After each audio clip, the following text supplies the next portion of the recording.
Days అనేది count చేస్తూనే ఉంటుందన్నమాట. సో తనకి బర్త్డే అంటే అంత ఇష్టం. నాకు హ్యాపీ బర్త్డే విషెస్ చెప్తుంటే thank you mummy, love you mummy అంటూ ఎప్పుడు వేసుకోవాలా అని చెప్పేసి వెయిట్ చేస్తుందన్నమాట. సో ఇక నిద్ర లేవగానే తనకి ఇంకా బ్రష్ చేసేసింది. తర్వాత ఇంకా లేవగానే వాటర్ కూడా తాగుతుందన్నమాట. అలవాటు చేయించాము. ఇంకా తర్వాత ఇంకా స్నానం చేయించేసాం అనమాట. సో ఈ లోపు నేను హౌస్ అది సెట్ అవ్వదు, ఎందుకు తీసుకొని వేస్ట్ అనిపించింది అనమాట. ఇంకా హౌస్ షిఫ్ట్ అయిన తర్వాత కూడా చాలా రోజుల నుంచి అడుగుతుంది. సో ఈరోజు తనకి సర్ప్రైజ్గా టెంట్ హౌస్ బుక్ చేసాము. ఇలా సైడ్కి క్లిప్స్ పెట్టేశాను. సో ఈ హెయిర్ స్టైల్ కూడా చాలా బాగుంది.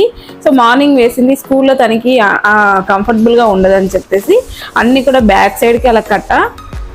సో తర్వాత ఇంకా పిల్లలందరూ వచ్చారు, తన ఫ్రెండ్స్ అందరూ వచ్చేసరికి తన ఫుల్ హ్యాపీ. బర్త్డేకి మేము బుక్ చేసినప్పుడు కేక్ చాలా లేట్గా వచ్చిందండి. ఇంకా తర్వాత మా హస్బెండ్ ఇంకా పిల్లలందరూ వస్తున్నారు కదా అని చెప్పేసి మళ్ళీ 2 కేక్స్